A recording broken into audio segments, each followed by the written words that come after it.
تو گھر والوں کو ترغیب دیں پیر اور جمعرات کے روزے کی، اور ساتھ ساتھ ہفتے میں مہینے میں 3 روزوں کی. یہ سب سے کم درجہ ہے.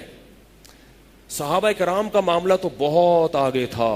بعض صحابہ نے پوری زندگی روزے رکھے، موت کا وقت آیا تو رو رہے ہیں. کسی نے پوچھا کیوں رو رہے ہیں؟ فرمایا کہ میں جو روزے رکھتا تھا نا اللہ کے لیے، اور گرمی کی شدت میں بھوک اور پیاس برداشت کرتا تھا اللہ کی خاطر، وہ لذت اب مجھے کبھی بھی محسوس نہیں ہوگی. قبر میں جنت کی نعمتیں تو ملیں گی، مگر اپنے محبوب کے لیے بھوک اور پیاس برداشت کرنا، اس نعمت سے ہمیشہ کے لیے محروم. بعض لوگوں کی عبادت اللہ ایسی آنکھوں کی ٹھنڈک بنا دیتے ہیں کہ انہیں حور و رنگ میں وہ مزہ نہیں آتا جو عبادت میں آتا ہے. ایک بزرگ کا جب انتقال ہونے لگا تو انہوں نے کہا ان کو نماز میں اتنا مزہ آتا تھا، جیسے نبی نے فرمایا نا قرۃ عینی فی الصلاۃ، میری آنکھوں کی ٹھنڈک اللہ نے نماز میں رکھی ہے. ہم تو نماز پڑھتے ہیں مجاہدہ کر کے، نبی جو نماز پڑھتے تھے تو آپ کو تو دل لگتا تھا، اس میں آنکھوں کی ٹھنڈک تھی. تو بعض اہل اللہ ایسے ہوتے ہیں کہ ان کو عبادت کا ایسا چسکا لگتا ہے اللہ کے لیے عبادت کرنے کا کہ وہ اس پر پریشان ہوتے ہیں کہ جنت میں اللہ نے عبادت کیوں نہیں رکھی. تو ایک بزرگ کہنے لگے کہ میرا جب انتقال ہوگا اور قبر میں کوئی حور آئے گی تو میں اسے کہوں گا بی بی یہ مصلی بچھا، ٹھیک ہے نا، یہ مصلی بچھا، خود بھی نماز پڑھ اور مجھے بھی اللہ اللہ کرنے دے. وہ تو ابھی حور دیکھی نہیں ہوگی نا انہوں نے، وہ ممکن ہے جب حور دیکھ لیں تو کہیں ٹھیک ہے پڑھیں گے لیکن تھوڑا ٹھہر کے پڑھیں گے ضرور. بہرحال ان کا ایک جذبہ تھا، نماز ان کی آنکھوں کی ٹھنڈک تھی. وہ کہہ رہے میں تو کیا کہوں گا مصلی بچھا. اور یہ صحابہ کے ساتھ ہوئے واقعات. ایک صحابیہ نبی صلی اللہ علیہ وسلم کے پاس آئیں، عرض کیا کہ یا رسول اللہ میری شادی ہوئی، میں دلہن بن کے اپنے شوہر کے کمرے میں گئی ہوں، جوان ہوں، مگر میرے شوہر میری طرف آنکھ اٹھا کے نہیں دیکھتے. کیا کرتے ہیں؟ وضو کیا، مصلی بچھایا، پوری رات نماز میں گزار دی، اور صبح سحری کے وقت سحری کھا کے روزہ رکھ لیتے ہیں. وہ یہ سمجھیں کہ شاید یہ نامرد ہیں یا ان کو عورت کی طرف حاجت نہیں ہے. نبی صلی اللہ علیہ وسلم کے پاس آئیں، عرض کیا کہ یا رسول اللہ میرے شوہر ایسا کر رہے ہیں. آپ نے ان کے شوہر کو بلایا، پتہ چلا کہ ایسا نہیں ہے، نامرد نہیں ہے. پھر آپ نے ان کو ترغیب دی کہ تم پر تمہاری بیوی کا بھی حق ہے اور اپنی جان کا بھی.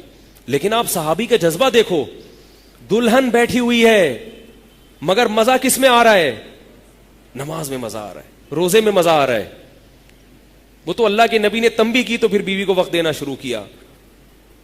تو یہ وہ لوگ تھے جو عبادت کی لذت پہچان چکے تھے. ایک بہت بڑے تابعی تھے، ان کا جب نکاح ہوا ہے تو جب نکاح ہوا تو جو پہلی رات تھی، رات گزرنے کے بعد جو دلہن کے بھائی تھے وہ اپنے بہنوئی سے ملنے کے لیے آئے. وہ بھی تابعی تھے، وقت کے بہت بڑے محدث تھے. ملنے کے لیے آئے، اپنی بہن سے حالات پوچھے کہ بھئی شوہر کو کیسا پایا تم نے. تو انہوں نے کہا کہ شوہر نے پوری رات کیا کیا ہے؟ نماز. پوری رات کس میں گزار دی؟ نماز میں گزار دی. تو یہ تم نے کیا کیا؟ کہ جب میں نے دیکھا یہ نماز پڑھ رہے ہیں تو میں نے بھی وضو کر کے. وہ بھی اس زمانے کی نیک خاتون تھی، آج کی ہوتی وہیں سے نکل جاتی، بھائی یہ تو بندہ ہی ٹھیک نہیں ہے، یہ تو مولوی سے میری شادی ہو گئی، ٹھیک ہے نا. ہم نے کہا جب یہ نماز پڑھ رہے ہیں تو میں بھی نماز میں لگ گئی پوری رات. تو بہنوئی سے پوچھا بھائی یہ کیوں؟ بہن ہم نے رخصتی کر کے اس لیے دی ہے کہ تم نمازیں پڑھو ساری رات، اس کو بھی تو وقت دو. تو انہوں نے کہا میں جب کمرے میں آیا تو میں نے دلہن دیکھی خوبصورت، اور دلہن کا خوبصورت کمرہ سجا ہوا جو ایک ہی دفعہ زندگی میں انسان دیکھتا ہے اس کے بعد ترس جاتا ہے بیچارہ، ٹھیک ہے نا، دیکھنے کے لیے. اس کے بعد جو گھر کی حالت ہوتی ہے وہ آپ خود جانتے ہیں کیا ہوتی ہے. بچوں کے پیمپر جگہ جگہ پڑے ہوئے ہوتے ہیں اسی کمرے میں، ادھر بھی بچے نے اپنی مائنے بچھائی ہوئی ہیں، ادھر بھی مائنے بچھائی ہوئی ہیں. خیر، تو وہ کہتے ہیں کہ میں جب کمرے میں آیا اتنا خوبصورت میں نے سجا ہوا، کنوارے تھے، جوان تھے، اور اتنی خوبصورت دلہن دیکھی تو مجھے خیال آیا کہ جب یہ دنیا میں اللہ نے لذت کا ایسا سامان رکھا ہے تو جنت میں کیسا ہوگا. اور جنت کی حور جس کو اللہ نے بنایا ہے ہمارے لیے اور اس کے کمرے کو اللہ نے سجایا ہے وہ کیسا ہوگا. تو میں اس کی لالچ میں نماز پڑھنے لگا اور اللہ سے دعا مانگنے لگا کہ اللہ اس جنت سے مجھے محروم نہ کرنا. میں نے کہا یہ تو کہیں بھاگی نہیں جا رہی ہے, یہ تو اپنی بیوی ادھر ہی رہے گی, پہلے اللہ سے وہ مانگ لو. تو ان کو پتا تھا کہ نماز میں ملتا کیا ہے, روزہ رکھنے سے ملتا کیا ہے, تو اس لیے ان کو نماز میں بھی مزہ آتا تھا اور روزے رکھنے میں بھی مزہ آتا تھا. ہمیں نماز, کیونکہ ہماری سب سے محبوب چیز ہے گٹکا, ہماری سب سے محبوب چیز ہے پان, ہماری سب سے محبوب چیز ہے چائے, ہماری سب سے محبوب چیز ہے تمباکو, سگریٹ. ہمیں روزے میں یہ چیزیں نہیں ملتی, لہذا دنیا کا ہر کام کر سکتے ہیں مگر روزہ نہیں رکھ سکتے. تو یار کیسے گزارو, نسوار کے بغیر کیسے میں چلوں گا سارا دن بھائی, گٹکے کے بغیر کیسے چلوں گا. جنت کی حوروں سے محرومی اور گٹکوں پہ اکتفا. تو بھائی ہمت کر لیں, کیا خیال ہے, پیر اور جمعرات کا روزہ اور ایام 20 کا, اور گھر میں سب کو رکھوائیں گے تو ماحول بن جائے گا, بیماریاں ختم ہوں گی. اور یاد رکھو روزہ رکھنے سے کبھی بھی صحت خراب نہیں ہوتی. کوئی ڈاکٹر اگر یہ کہتا ہے نا روزہ رکھو گے تو کمزور ہو جاؤ گے, اسے میرے پاس لائیں, اس ڈاکٹر کو آپ میرے پاس لائیں, میں اس کو اپنی زبان میں انشاءاللہ سمجھا دوں گا. ہمارے نبی نے کبھی ہمیں ایسی بات کا حکم نہیں دیا جو ہماری صحت کے لیے نقصان دہ ہو. ہاں بچوں کے لیے روزے رکھنا نقصان دہ ہے, کیونکہ بچوں کی گروتھ ہوتی ہے, ان کو خوراک چاہیے, کبھی کبھار ان کو رکھوا دیں, ان کو زیادہ روزے نہ رکھنے دیں. میں تو بچوں کو رمضان کے روزے نہیں رکھنے دیتا, اس گرمی میں 2 روزے رکھ لیے بس بہت ہے, پھر وہ جمعے رکھوا دیے عادت ڈالنے کے لیے, جب بالغ ہو جائے تو پھر ہے, کیونکہ وہ گروتھ کا ٹائم ہوتا ہے, اس میں پھر نقصان ہوتا ہے بچوں, اس لیے شریعت نے بچوں کو حکم بھی نہیں دیا. تو یہ تو وہ پیر اور جمعرات کا ہے, اور اسی طرح مہینے میں 3 روزے ہو گئے. باقی کیا کرنا ہے کہ اگر آپ کے لیے پیر اور جمعرات کا روزہ رکھنا مشکل ہے تو یہ کوئی لازم نہیں ہے, جب آسانی ہو اس دن رکھ لیں.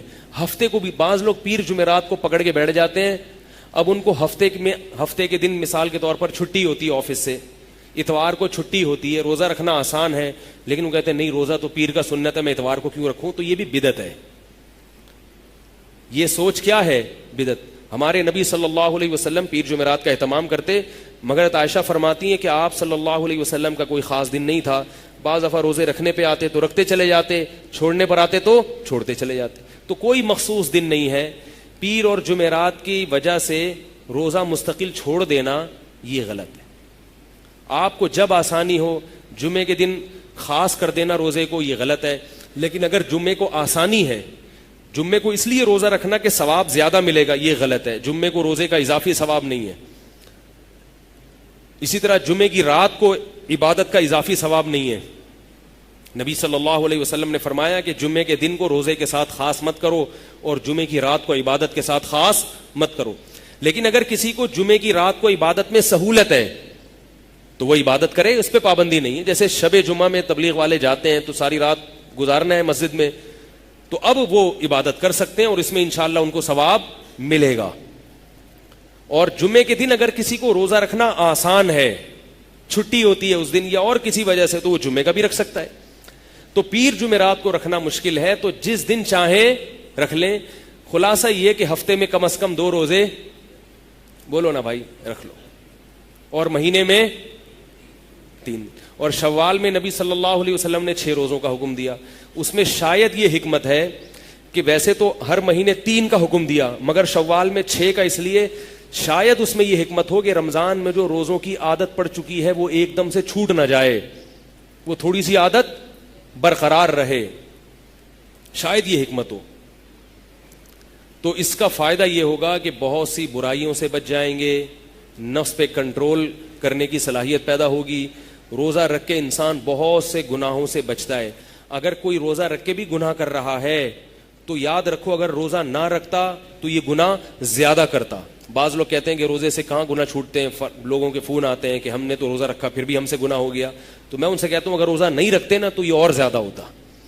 روزہ تو روکتا ہے, ڈھال ہے, اور پھر گناہ سے بچنے کی کوشش بھی کرو. تو اللہ تعالیٰ مجھے بھی عمل کی توفیق عطا فرمائے, آپ کو بھی